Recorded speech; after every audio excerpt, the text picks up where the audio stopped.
اس کی ایک کتاب میں نے پڑھا تھا کہ جو بہترین انسان ہے وہ ہوتا ہے کہ جس سے بات کرتے ہوئے گھبراہٹ نہ ہو.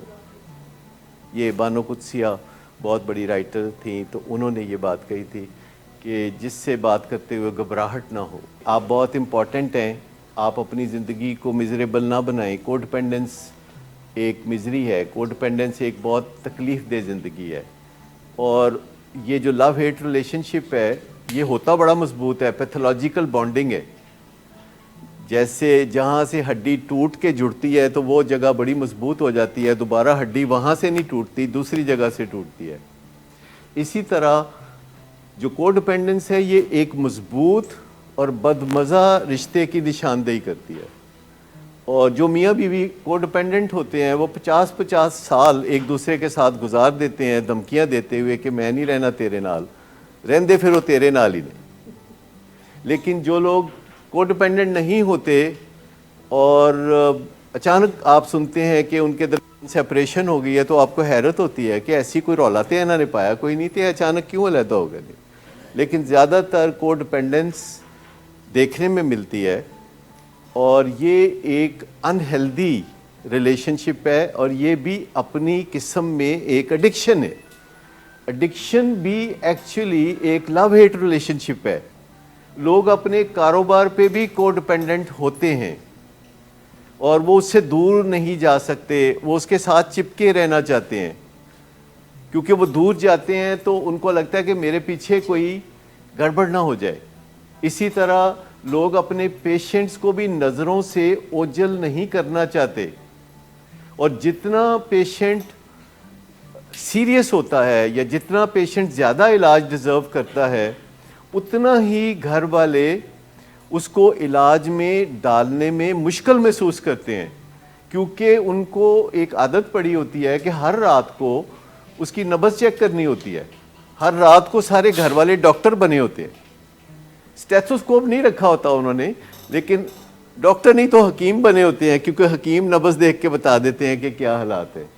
اور یہ سہولت ان کو میسر نہیں ہوتی جب ان کا پیشنٹ ری ہیب میں ہوتا ہے، ریلیٹیولی سیف جگہ پہ ہوتا ہے، علاج گاہ میں ہوتا ہے. لیکن جو ان کی اپنی ذاتی ایک تسلی ہوتی ہے وہ یہ ہوتی ہے کہ رات اپنے لیے اٹھے واش روم جانا تھا لیکن جا کے تو پیشنٹ کو ایک نظر ضرور دیکھ لیتے ہیں کہ وہ ٹھیک طرح سے لیٹا ہوا ہے کہ نہیں اور سانس ٹھیک لے رہا ہے کہ نہیں. تو وہ اس کے بارے میں بہت زیادہ فکر مند ہوتے ہیں اور اپنے سے دور کرتے ہوئے انہیں لگتا ہے کہ جو میں قریب ہوں اس سے اس کی بچت ہے، اگر میں نہ ہوں تو اے نہیں بچتا.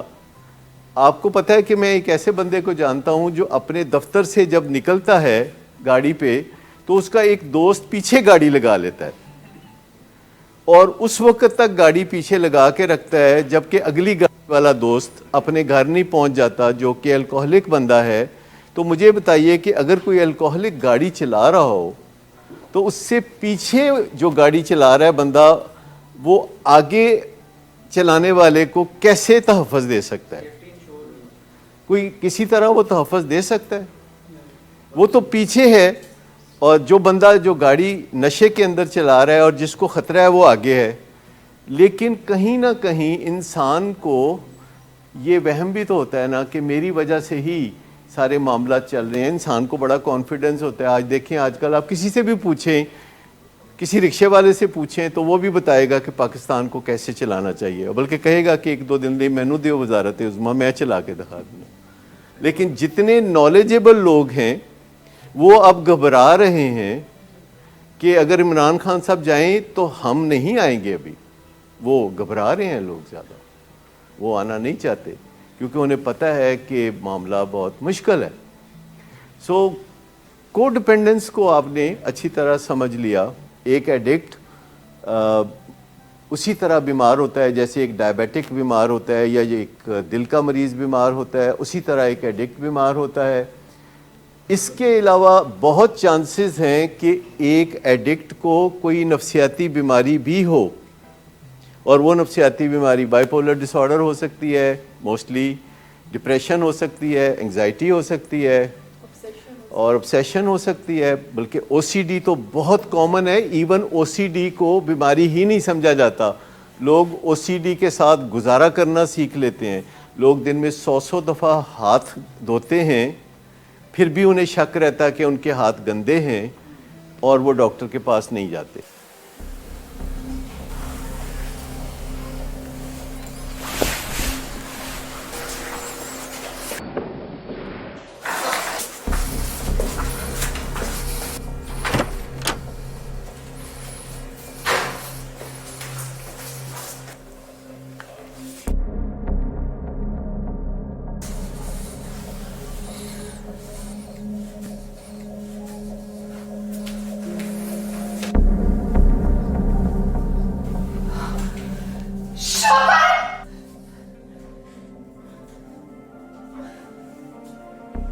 شراب نوشی کی وجہ کردار کی خرابی نہیں، موڈ کی خرابی ہے.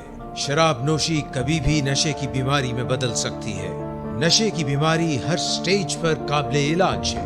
مدد حاصل کیجیے، کیونکہ وہ ایسا نہیں کرے گا.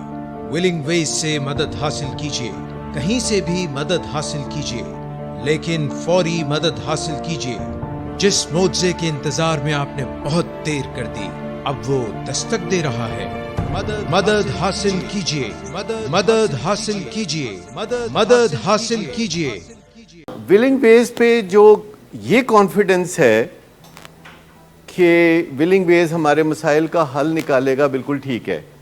ولنگ ویز پہ اگر یہ کانفیڈنس ہے کہ نفسیاتی بیماریوں کا اچھا علاج، بالکل ٹھیک ہے. ولنگ ویز پہ یہ کانفیڈنس کہ اگر ہمارے مریض کو وڈرال ہوگا تو یہ بہت اچھا مینیج کریں گے، اس کو گھر میں ایڈجسٹ ہونا سکھائیں گے، اس کو اچھی زندگی گزارنا سکھائیں گے، اس کو روزگار کے مواقع تلاش کرنے کے لیے کہیں گے، تو یہ سب باتیں ٹھیک ہیں. لیکن اگر ولنگ ویز کو اگر آپ گنڈے کے طور پر استعمال کریں گے، میں سمجھانے کے لیے یہ لفظ استعمال کر رہا ہوں، مطلب یہ جو گنڈے کے طور پر استعمال کرنا ہے نا ولنگ ویز کا، یہ ہمارے لیے بڑا تکلیف دہ ہے. ہاں مطلب ہمارا جو یہ ہوتا ہے کہ جو ٹیم جا کے لے کے آتی ہے، تو یہ اس وجہ سے ہوتا ہے کہ ابھی ہمیں اس سے اچھا طریقہ آتا نہیں. اگر ہمارے پاس میگنیٹ ہو یا کوئی ڈرون ہو جو کہ گھر کے اوپر جا کے تو ڈرون چھت پہ اتر جائے اور مطلب مریض اس میں جا کے بیٹھ جائے اور ڈرون واپس آ جائے، تو کبھی یہ شاید ہوگا، کیونکہ دنیا میں کئی دفعہ پیزا ڈیلیوری اب ڈرون سے ہو رہی ہے. لیکن میں آپ کو بتاؤں کہ ہم نے جو پیشنٹ کو گھر سے لانا ہوتا ہے، یہ آپ ہی کے کہنے پہ یہ کام ہم کر سکتے ہیں، آپ کے کہے بغیر ہم یہ نہیں کر سکتے. تو اصل طاقت کس کے پاس ہے؟ تو اس طاقت کو محسوس کریں نا کہ ہمارے ایک پیشنٹ ہیں جو پچھلے دنوں کسی کوٹ کی ضرورت کے لیے گئے تھے، اور واپسی پہ کہیں بیٹھ کے ہمارے سٹاف کے ساتھ ناشتہ کر رہے تھے گجرانوالے کے قریب. تو انہوں نے دیکھا کہ ایک پولیس وین ہے، تو انہوں نے پولیس وین والے کو بلا کے کہا کہ جی یہ بندے میں اغوا کر رہے ہیں. تو ہمارے لوگوں نے اسی وقت اس کے فادر کو فون کیا، جو جلدی سے پہنچ گئے اور پولیس والوں کو بتایا کہ یہ میرا بیٹا ہے اور میں علاج کے لیے بھیج رہا ہوں. تو پولیس والوں نے کہا ٹھیک ہے جائیں علاج کے لیے. تو طاقت کس کے پاس ہوئی؟ فیملی کے پاس ہوئی نا. تو آپ سمجھتے ہیں کہ طاقت ہمارے پاس ہے، تو ہمارے پاس طاقت نہیں ہے، سمجھ بوجھ ہے اس بیماری کے علاج کی جس کا ہم بخوشی اقرار کرتے ہیں، لیکن ہمارے پاس طاقت نہیں ہے. طاقت آپ کے پاس ہے. قانون نے آپ کو طاقت دی ہوئی ہے. قانون میں آپ بطور فادر یا بطور ہسبینڈ یا بطور وائف آپ طاقت رکھتے ہیں کہ اپنے مریض کے علاج کے لیے فیصلہ کریں، اگرچہ وہ راضی نہ بھی ہو تب بھی. اور جب آپ ایسا فیصلہ کریں گے تو شروع میں وہ ناراض ہوگا، پھر وہ کم ناراض ہوگا، پھر ایک دن جوش پکڑ کے دوبارہ ناراض ہوگا. کبھی دوائی ہم کم کرتے ہیں. ایسا بھی آج ہی ایک واقعہ ہوا ہے کہ میں نے صبح ہی دوائی بند کی، میں نے کہا ذرا دیکھے بھلا مانجیا لگ رہا ہے. دوپہر کو مریض نے مشکلات پیدا کر دی تو دوائی دوبارہ ری انسٹیٹیوٹ کرنی پڑی، دوبارہ شروع کرنی پڑی، کیونکہ یہ امپورٹنٹ ٹولز ہیں جن کی مدد سے ہم کام کرتے ہیں، کہ جس سے آسانی ہوتی ہے کہ جب مریض کو ہم گھر لینے جاتے ہیں تو آپ کو پتہ ہے نا کہ زیادہ تر مریض خود چل کے گاڑی میں جا کے بیٹھتے ہیں, کوئی بے ہوشی نہیں ہوتی کہ ان کو اٹھا کے جا کے گاڑی میں ڈالا جائے. خود چل کے جو جانا ہوتا ہے یہ کس وجہ سے ہوتا ہے؟ آپ کو کچھ سمجھ میں آتا ہے کہ دوائی کیا کرتی ہے؟ کوئی سمجھ میں آتا ہے؟ کیونکہ دوائی ایسا کام کرتی ہے کہ آپ کا غصہ جو ہے اس کو روک دیتی ہے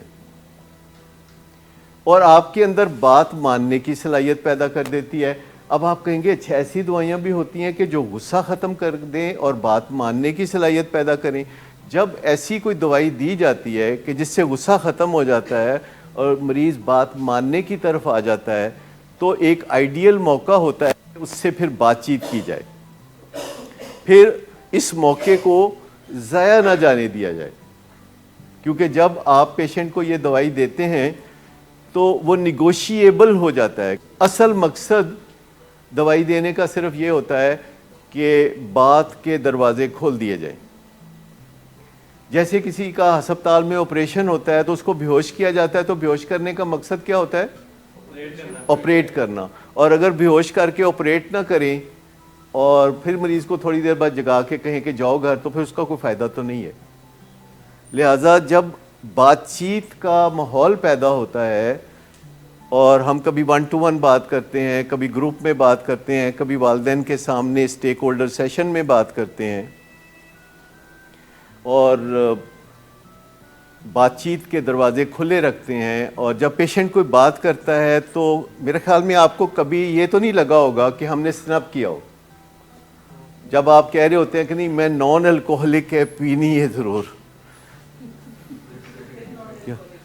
اگر کوئی یہ کہے تو ہم اس کو بات کرنے سے تو نہیں نا روکتے, ہم یہی کہتے رہتے ہیں کہ نہیں یہ مناسب نہیں ہے, یہ صحیح نہیں ہے, یہ آپ کے لیے نقصان. نشے کی بیماری کی وجہ بگاڑ نہیں ہے, نشے کی بیماری کا نتیجہ بگاڑ ہے. دیکھیے کسی چیز کی وجہ کچھ اور ہوتی ہے, جیسے کہ کسی کو مچھر کاٹے یہ وجہ ہے کہ اس کو ملیریا ہو, بخار چڑھے یہ اس کا نتیجہ ہے, بخار اس کی وجہ نہیں ہے. تو آپ کو کسی چیز کی وجہ کا پتہ ہونا چاہیے اور کسی چیز کے نتیجے کا پتہ ہونا چاہیے. لیکن سوال یہ پیدا ہوتا ہے کہ جو لوگ ڈرگز کرتے ہیں ان کو ڈرگز کرنے سے پہلے کوئی ذہنی مرض ہوتا ہے؟ ہمارے معاشرے میں کتنے لوگ ہیں جن کو ذہنی امراض کا سامنا ہوتا ہے اور وہ ان کے ساتھ ایڈجسٹ کر گئے ہوتے ہیں. ہمارے معاشرے میں تکلیفوں کے ساتھ ایڈجسٹ کر جانا عام بات ہے. سب سے زیادہ عام بات یہ ہے کہ لوگ موٹاپے کے ساتھ ایڈجسٹ کر جاتے ہیں.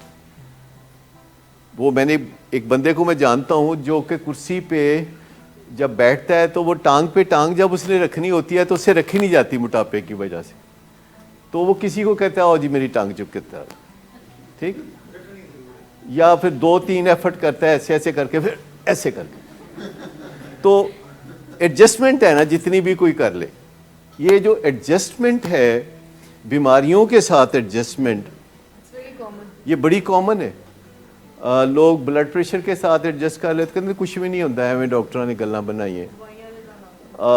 لوگوں نے اور بھی بہت ساری چیزوں, کھانسی سے ایڈجسٹ کیا ہوتا ہے کہ چلو رات کو کھانستے رہیں گے چور نہیں آئے گا گھر میں.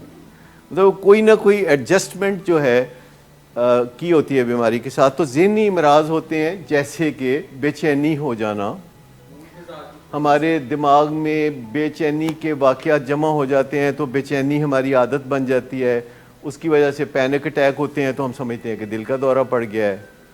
لیکن ایسے میں جب ہم زینکس یا ویلیم یا لیکسوٹنل کھاتے ہیں تو ذرا چین آ جاتا ہے. تو بہت ساری ایڈکشنز کے پیچھے ذہنی امراض ہوتے ہیں, مینٹل ڈس آرڈرز ہوتے ہیں. بہت ساری ایسی صورتیں ہم نے دیکھی ہیں کہ کسی کو درد ہوتی ہے, کڈنی میں درد ہوتی ہے, ڈاکٹر کے پاس جاتے ہیں, وہ نیلبن کا ٹیکا لگا دیتا ہے, تھوڑی دیر میں آرام آ جاتا ہے, پھر کچھ دن کے بعد اس کو یاد آتا ہے ویسے مزہ بڑا آیا سی, وہ خود ہی بازار سے 10 روپے کا ٹیکا پکڑ لگوانا شروع کر دیتا ہے. وہ نارکوٹک کی طرح ہے, وہ ہیروئن کی طرح ہے, وہ پکی ایڈکشن بن جاتی ہے. بہت سے لوگ ہیں جو سارا دن کام کرتے ہیں, کوئی ڈانٹ ڈپٹ ہوتی ہے, شام کو بے چینی دور کرنے کے لیے شراب شروع کر دیتے ہیں. لوگ چرس اسی طرح پینا شروع کر دیتے ہیں. سو بہت کامن ہے آج کے زمانے میں ایڈکشن.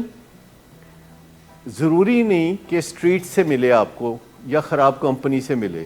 اب 50% سے زیادہ لوگ ایڈکشن میں مبتلا ہوتے ہیں اس وجہ سے کہ ان کے ارد گرد ایسی چیزیں اویلیبل ہیں جو ٹیمپریریلی ان کی مینٹل ڈس آرڈرز کو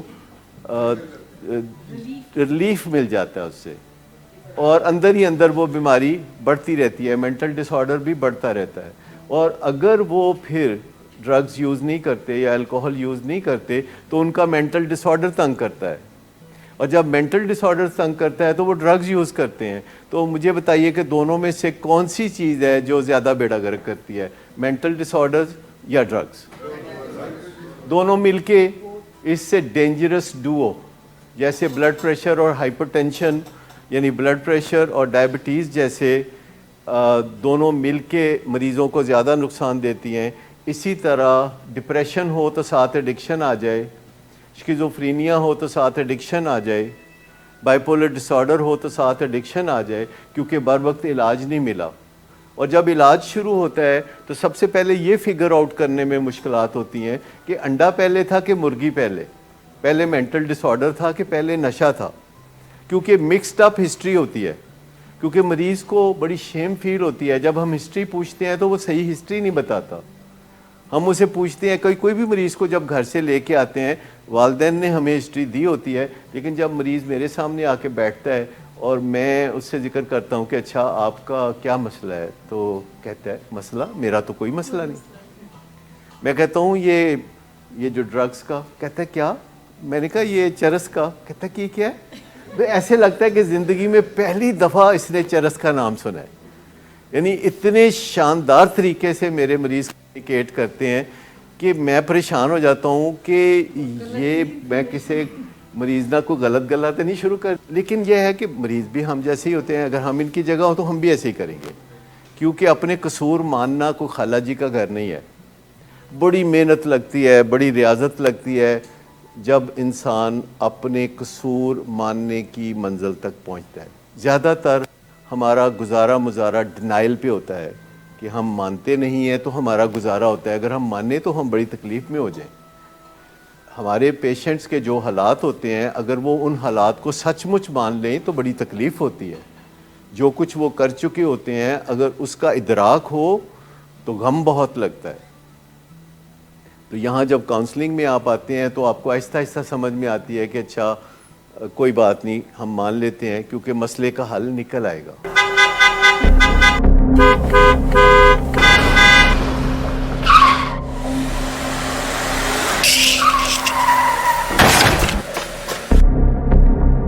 گھٹیا انسان, اتنی دیر سے گیٹ کیوں کھولا؟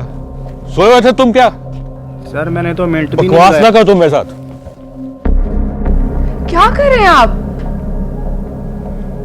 ابا جی گھر پہ ہیں, نشے میں گالیاں دے رہے ہیں. خدارا ہوش میں آئے, کیا ہو گیا آپ کو؟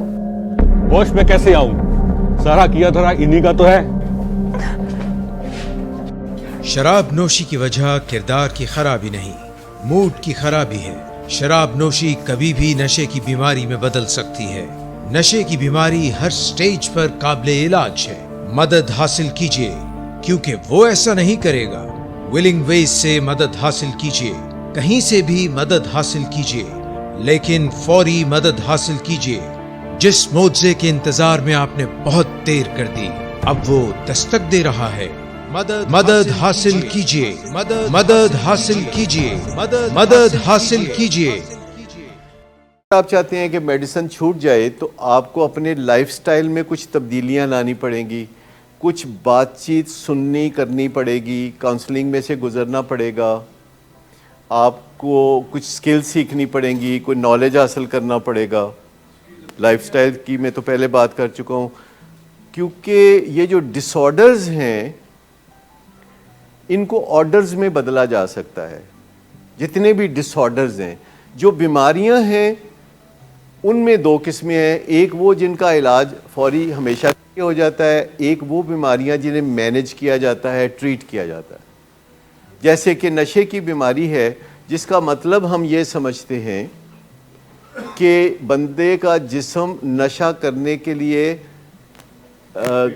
کمپیٹنٹ نہیں ہے اور فٹ نہیں ہے، کیونکہ امریکہ میں اور یورپ میں کامیاب علاج اسے سمجھا جاتا ہے کہ ہم مریض کو اگر واپس نشہ کرنے کے قابل بنائیں، کیونکہ نشہ ان کی سوسائٹی میں ایک قابل قبول رویہ ہے۔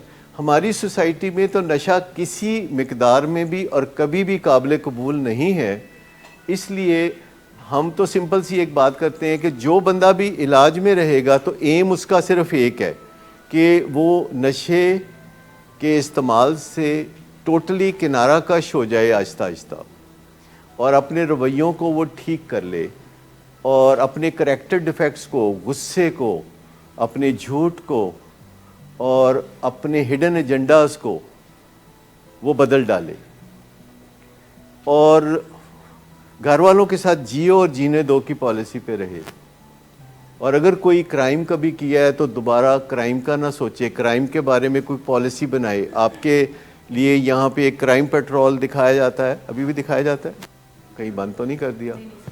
اچھا، تو کرائم پیٹرول میں آپ کو یہ ایک انکانشیس تربیت دی جا رہی ہے کہ آپ کی دلچسپی کرائم میں زیرو ہو جائے، کیونکہ اس کا حتمی نتیجہ یہی ہے۔ WHO یعنی ورلڈ ہیلتھ آرگنائزیشن، جو کہ یونائٹڈ نیشنز کا ذیلی ادارہ ہے، ان کی فنڈنگ سے یہ پروگرام بنتا ہے دنیا میں، اور وہ فنڈنگ ایسے ہی نہیں دیتے، وہ فنڈنگ دیتے ہیں کسی کارآمد مقصد کے لیے، اور اس میں سچی کہانیاں ہوتی ہیں، جو کہ انڈیا کی 1.25 ارب آبادی اور پاکستان کی بھی 22 کروڑ آبادی اور بنگلہ دیش کی بھی کوئی 22 کروڑ آبادی ہے، اور یہاں کے لوگوں کے لیے یہ پروگرام بہت شاندار ہے، جو کہ حقائق کے اوپر مبنی ہوتا ہے، کرائم پیٹرول، جس میں آپ کو یہ انڈرسٹینڈنگ مل جاتی ہے کہ کرائم سے کیسے بچنا ہے، اور لوگوں پہ بھروسہ کرنا ہے کہ نہیں کرنا، اور کس موقع پہ کیا قدم اٹھانا ہے اور کس موقع پہ قدم نہیں اٹھانا۔ ایسا پروگرام دیکھنے والوں کا بہت بھلا ہو سکتا ہے، اور حیرت انگیز طور پر لوگ اپنی سادگی کی وجہ سے جرائم کا نشانہ بنتے ہیں۔ میں پچھلے دنوں ہی ایک پروگرام دیکھ رہا تھا جس میں وہ دکھا رہے تھے کہ کوئی بندہ تھا جو نوسر باز تھا، فراڈیا تھا، اور وہ سرکاری افسر بن کے اپنی سیکٹری سمیت لوگوں کو صرف ایک کال کرتا تھا کہ فلانا ٹینڈر میں آپ کے نام پہ دلوا سکتا ہوں، یا فلاں ٹھیکہ میں آپ کو دلوا سکتا ہوں، اور جب اگلا بندہ پرجوش ہو جاتا تھا کہ ہاں مجھے دلوائیں ٹھیکہ، تو وہ کہتا تھا کہ یہ میرا اکاؤنٹ نمبر ہے، اس میں آپ اتنے لاکھ روپے جمع کرا دیں، اور بغیر کسی تصدیق کے لوگ اس کے اکاؤنٹ میں پیسے جمع کرا رہے تھے، اور وہ ایک علاقے میں کام کرتا تھا، بینک میں کچھ پیسے ہو جانے نکال کے تو بھاگ جانا کسی اور علاقے میں کام کرنا، اور آخرکار وہ پکڑا گیا۔ تو نشے کے علاج کا جو آغاز ہے وہ اس بیماری کی انڈرسٹینڈنگ سے ہوتا ہے کہ یہ جسمانی بیماری ہے، اور جب کوئی بندہ جسمانی طور پر نشہ کرنے کے لیے فٹ نہیں رہتا اور پھر بھی نشہ کرنے پہ اصرار کرتا ہے، تو نشے کی بیماری ایک تباہ کن شکل اختیار کرنے لگتی ہے، اور رویے خراب ہونے شروع ہو جاتے ہیں، بندہ جھوٹ بولنا شروع کر دیتا ہے، کرائم پہ اکسانا لگتا ہے اس کا اندر، نشہ پھر بیچنے لگتا ہے۔ تو علاج میں ڈیٹاکسیفیکیشن ہوتی ہے، کاؤنسلنگ ہوتی ہے، بیماری کی انڈرسٹینڈنگ، گھر میں اپنے رویوں کو تھوڑا بہتر بنانا ایک اچھے طریقے سے بھی، جیسے یہ بات کر رہے تھے تو کتنی انہوں نے شکایت نہیں کی، انہوں نے سلوشن بھی دیا۔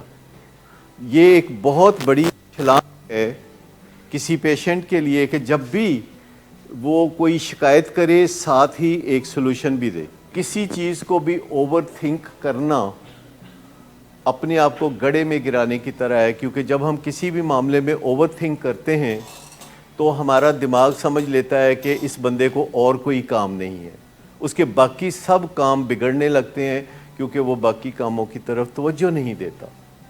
تو اوور تھنک کرنا کسی مسئلے کو، اوور تھنک سے مراد ہے کہ بے وقت سوچنا، رات سونے کے ٹائم پہ سوچنا، آدھی رات کو نیند کھلے تو سوچنا، صبح سویرے جاگتے ہی پہلے یہ سوچنا، اور دوسرے کام کرتے ہوئے بھی وہی سوچنا۔ مجھے بتائیے کہ اگر کوئی ایک ڈاکٹر ایسے کرنا شروع کر دے کہ اوور تھنک کرے کسی مسئلے میں اور مریض کی دوائی لکھتے ہوئے بھی وہ اوور تھنک کر رہا ہو اپنے مسئلے کی طرف، تو کیا بنے گا؟ اور اگر کوئی ڈرائیور ایسا کرے، اگر کوئی پائلٹ ایسا کرے، اگر کوئی وکیل ایسا کرے، تو اوور تھنک کرنا ہر بندے کے لیے نقصان دہ ہے۔ آپ کے لیے اگر کوئی آپ کا مسئلہ ہے تو کوئی ٹائم ہونا چاہیے جو آپ اس بارے میں سوچیں، اور وہ ٹائم ڈیڈیکیٹڈ ٹائم ہونا چاہیے، طے شدہ ٹائم ہونا چاہیے۔ یہ نہیں کہ جب آپ کو کوئی اور کام ہے، جب آپ نماز پڑھ رہے ہیں تو اپنے مسئلے کی طرف سوچ رہے ہیں، جب آپ گاڑی چلا رہے ہیں تو مسئلے پہ سوچ رہے ہیں، جب آپ کسی کا نسخہ لکھ رہے ہیں تو مسئلے پہ سوچ رہے ہیں، تو اس سے حادثے ہوتے ہیں۔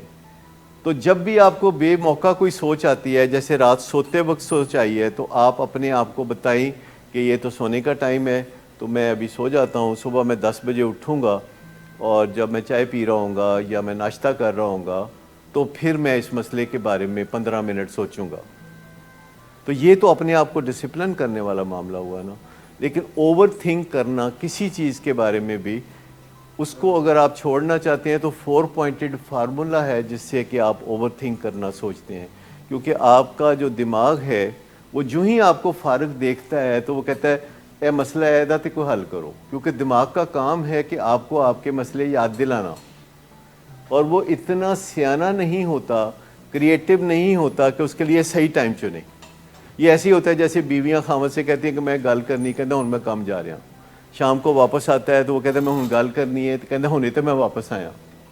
تو جب بھی موقع نکالے بیوی، تو خاوند اگر کوئی نہ کوئی بہانہ کرے تو بیوی پھر کس موقع پہ پوچھے گی؟ پھر جو موقع اس کو مناسب لگے گا وہ پھر بات کرے گی۔ لہذا اگر آپ نے یہ طے کیا ہو، آپ نے اپنی بیوی کو بتا رکھا ہو کہ آپ ہفتے میں ایک دن فلاں ٹائم پہ یا روزانہ اس ٹائم پہ اپنے مسائل میرے ساتھ ڈسکس کر سکتی ہیں، تو پھر وہ زیادہ آسان ہو جائے گا کہ جب آپ کو پتہ ہو کہ اس ٹائم پہ بات کرنی ہے۔ ان دوائیوں کو جن کے بارے میں ہم جب یہ کہتے ہیں کہ یہ رستے پہ ڈالتی ہے، یہ کیو میں لگا دیتی ہے، بندے کو بلا مانس بنا دیتی ہے، تو ہمارے مریض فکر میں پڑ جاتے ہیں۔ مریضوں کو کچھ نہ کچھ فائدے رہے ہوتے ہیں غصہ کرنے کے اور گھر والوں کے ساتھ لڑائی جھگڑا کرنے کے۔ جو متنازع چیزیں ہیں، جو شک پہ مبنی چیزیں ہیں، ان کو چھوڑ دیں، اور جو یقین پہ مبنی چیزیں ہیں ان کو پکڑ لیں۔ یہ زندگی میں ایک ہمارا بڑا شاندار مذہبی اصول بھی ہو سکتا ہے کہ جہاں شک ہے اس کو چھوڑ دیں، جہاں یقین ہے اس کو پکڑ لیں۔ اگر آپ ذمہ داری اٹھاتے ہیں ایک لائف سٹائل چینج کی، تو دوائی ضروری نہیں ہے۔ آپ یوں سمجھ لیں کہ چونکہ مریض ذمہ داری نہیں اٹھاتے اس لیے ڈاکٹر کہتے ہیں چلو دوائی لکھ دینے ہیں، کھائی جان گے۔ لیکن میں آپ کو بتاؤں کہ بلڈ پریشر کے مریض اور بہت سے ڈائبٹیز کے مریض اور بہت سے اسکیزوفرینیا کے مریض اگر اپنے لائف سٹائل کو ویسا بنا لیں، 4 چیزیں بہت آسان اور مفت کی ہیں۔ ایک کہ لمبی واک کریں، 10-15 کلومیٹر واک کرنے کی عادت ڈیولپ کریں، جب تک ہسپتال میں ہیں تب بھی ڈیولپ کریں، کوریڈور میں پھریں۔ دوسری بات کہ رات کو جلدی سوئیں، یعنی 9:30 بجے تیاری کریں سونے کی۔ تیسری بات کہ کھانا سمپل اور تھوڑا کھائیں، فاقہ کبھی نہ کریں، یعنی تھوڑا کھانا کھائیں اور سمپل کھانا کھائیں، اور گوشت اور اس قسم کی چیزوں سے پرہیز کریں۔ اور چوتھی چیز یہ ہے کہ انسانوں کے ساتھ اپنا ریلیشن شپ انسانی بنا لیں۔ میں نے جو آپ کو کہا کہ انسانوں کے ساتھ اپنے تعلقات انسانی بنا لیں، جو کہ 2 چیزوں پہ مبنی ہوتے ہیں، سوچ اور بات، یعنی ایک تو سوچ اور ایک بات۔ ایک تو سوچیں اور بات کریں، پھر سنیں اور سمجھیں اور سوچیں اور بات کریں۔ تو اگر آپ یہ کرنا شروع کر دیں، انسانوں کے ساتھ اپنے ریلیشن شپ کو اہمیت دینا شروع کر دیں، اپنوں کے ساتھ، پرائیوں کے ساتھ، ملازموں کے ساتھ، کولیگز کے ساتھ، تو اسکیزوفرینیا لوٹ کے کبھی نہیں آئے گا، اور آہستہ آہستہ دوائی بھی بند ہو جائے گی۔ سمپل آ گئی نہیں سمجھ میں بات؟ لیکن دوائی چھوڑنا ایک بہت بڑی ذمہ داری ہے۔ بسم اللہ، اگر آپ یہ ذمہ داری لینا چاہتے ہیں تو مجھے ضرور آگاہ کریں، اور میں ہمیشہ آپ کا ساتھ دوں گا کہ دوائی کو کم کرنے میں۔ کئی دفعہ مجھے پتہ ہوتا ہے کہ دوائی کم کرنے سے مسائل ہو سکتے ہیں، لیکن میں کہتا ہوں موقع تو دینا چاہیے۔ آپ یاد رکھیں کہ جو دوائیاں ہم دیتے ہیں بعض اوقات اس سے نیند زیادہ آتی ہے، پر ہمارا مقصد